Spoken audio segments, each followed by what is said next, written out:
Hypotension यानी कि low blood pressure. वैसे तो ब्लड प्रेशर का नॉर्मल रेंज से कुछ कम रहना हमारे लिए हेल्दी है, पर अगर ये ब्लड प्रेशर नॉर्मल रेंज से बहुत ज़्यादा ही कम हो जाए तो इसको हम हाइपोटेंशन यानी कि लो ब्लड प्रेशर की कंडीशन कह देते हैं। और इस लो ब्लड प्रेशर के कारण हमें कई बार कुछ क्लिनिकल सिम्टम्स देखने को मिलते हैं। आज की वीडियो में हम जानेंगे कि लो ब्लड प्रेशर होने के क्या कारण हो सकते हैं और साथ ही साथ लो ब्लड प्रेशर को कौन सी दवाइयों से या फिर कैसे हम इसको घरेलू उपचार से ठीक कर सकते हैं। तो आइए दोस्तों, शुरू करते हैं आज की वीडियो। शुरू करने से पहले मैं हमेशा की तरह रिक्वेस्ट करूंगा, अगर आप हमारे चैनल पे नए हैं तो प्लीज़ हमारे चैनल को सब्सक्राइब जरूर कर दीजिए और साथ ही साथ अगर ये वीडियो आपको इन्फॉर्मेटिव लगे तो प्लीज़ इसको लाइक एंड शेयर करके अपने दोस्तों के साथ जरूर शेयर कीजिए। अगर बात करें एडल्ट्स में नॉर्मल ब्लड प्रेशर कितना होता है, वो होता है डायस्टोलिक जो है वो होता है 80 और जो सिस्टोलिक ब्लड प्रेशर है 120। यानी कि ऊपर वाला ब्लड प्रेशर जो है वो 120 माना गया है और लोअर जो ब्लड प्रेशर है वो 80 माना गया है। अब इसकी जो रेंज है, कब हम पेशेंट को हाइपोटेंशन यानी कि लो ब्लड प्रेशर कहेंगे, अगर उसका अपर लिमिट जो है सिस्टोलिक ब्लड प्रेशर 90 से कम हो और जो डायस्टोलिक है यानी कि नीचे वाला ब्लड प्रेशर अगर 60 से कम हो तो हम पेशेंट को कह सकते हैं कि पेशेंट को हाइपोटेंशन है यानी कि उसका बीपी लो हुआ है।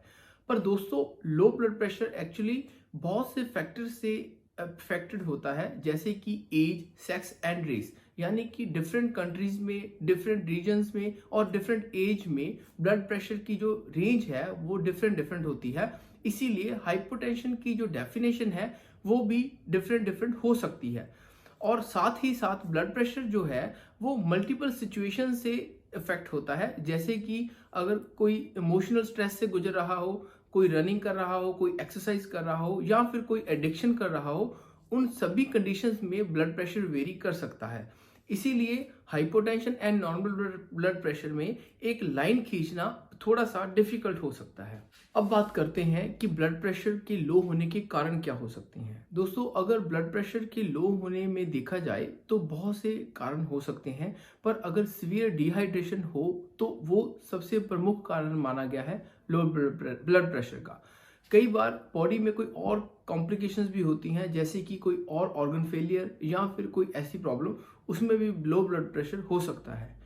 हाइपोटेंशन के सिम्टम्स क्या हो सकते हैं? अगर हमारा ब्लड प्रेशर अचानक से बहुत ज़्यादा कम हो जाए तो उसके कारण सबसे पहले पेशेंट को लाइट हेडेडनेस यानी कि सिर में हल्कापन या चक्कर आने जैसी प्रॉब्लम हो सकती है।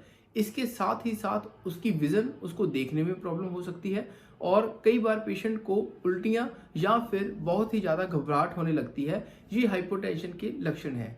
कुछ एडेड फीचर्स जैसे कि कई बार दिल में घबराना और साथ ही साथ दिल की धड़कन का कम हो जाना, ऐसे जो है हाइपोटेंशन के लक्षण भी आ सकते हैं। देखा जाए तो ब्लड प्रेशर जो है वो मल्टीपल फैक्टर्स से इफेक्ट होता है, जैसे कि हमारी बॉडी की पोजीशन, हमारे स्ट्रेस का लेवल और साथ ही साथ फिजिकल कंडीशन, जैसे कि हम कौन सी कंडीशन में रह रहे हैं और साथ ही साथ अगर कोई दवाई का इम्पैक्ट भी आपके ब्लड प्रेशर पे पड़ सकता है और आप क्या खा रहे हो ये भी आपके ब्लड प्रेशर को काफ़ी हद तक इन्फ्लुएंस करता है।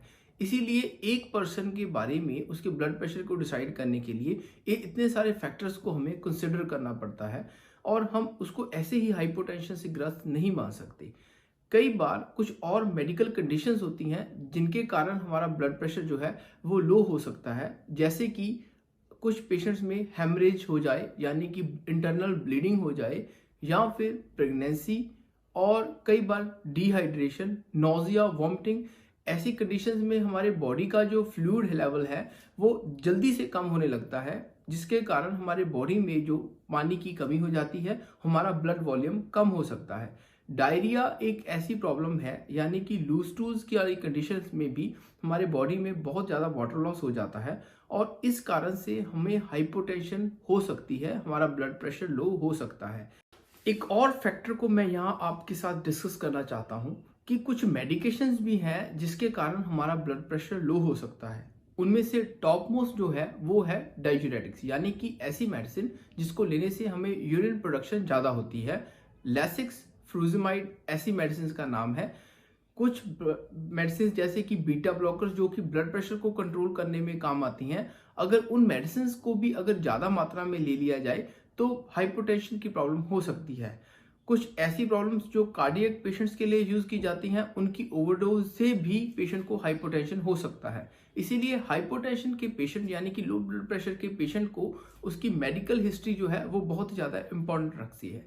अब बात करते हैं कि कौन से तरीकों से आप अपने ब्लड प्रेशर को बढ़ा सकते हो, यानी कि लो ब्लड प्रेशर से आप उसको नॉर्मल कर सकते हो। तो इसके लिए जो सबसे 2 गोल्डन रूल हैं वो है, आपको ज़्यादा पानी पीना चाहिए और साथ ही साथ आपको अपनी डाइट में नमक इस्तेमाल ज़्यादा करना चाहिए। इसका एक बड़ा कारण ये है कि नमक में सोडियम होता है और सोडियम के कारण आपकी बॉडी में वाटर रिटेंशन होती है, जिसके कारण आपका ब्लड वॉल्यूम जो है वो बढ़ जाता है। तो इन 2 तरीकों से आप अपने ब्लड प्रेशर को नॉर्मल कर सकते हो। इसके साथ ही साथ लो ब्लड प्रेशर के कारण को जानना इसकी ट्रीटमेंट का सबसे अहम पार्ट है। अगर हम लो ब्लड प्रेशर के कारण को नहीं जानेंगे कि ये कौन सी प्रॉब्लम से होता है, तब हम इसका इलाज नहीं कर सकते। इसीलिए हमें पहले इसके कारण को जानना चाहिए। इसके साथ ही साथ आप अपनी लाइफस्टाइल मॉडिफाई कर सकते हो, जैसे कि एक्सरसाइज को रेगुलर करना और साथ ही साथ पानी ज़्यादा पीना। इसके साथ ही साथ अगर आप अपने पोजीशन पे भी ध्यान दें, सिटिंग पोजीशन, लेटने वाली पोजीशन पे ध्यान दें, तो भी आपका जो ब्लड प्रेशर है वो नॉर्मल हो सकता है। एक कंडीशन होती है ऑर्थोस्टेटिक हाइपोटेंशन, यानी कि जब आप अपनी कंडीशन, अपनी पोजीशन, बॉडी पोजीशन को अचानक से चेंज करते हो, उसके कारण आपका जो ब्लड प्रेशर है वो एकदम से कम हो जाता है। इसको हम ऑर्थोस्टेटिक हाइपोटेंशन कह देते हैं। तो ऑर्थोस्टेटिक हाइपोटेंशन को भी दूर करने का एक सरल तरीका है कि आप अपनी पोजीशन को, बॉडी पोजीशन को एकदम से चेंज ना करें।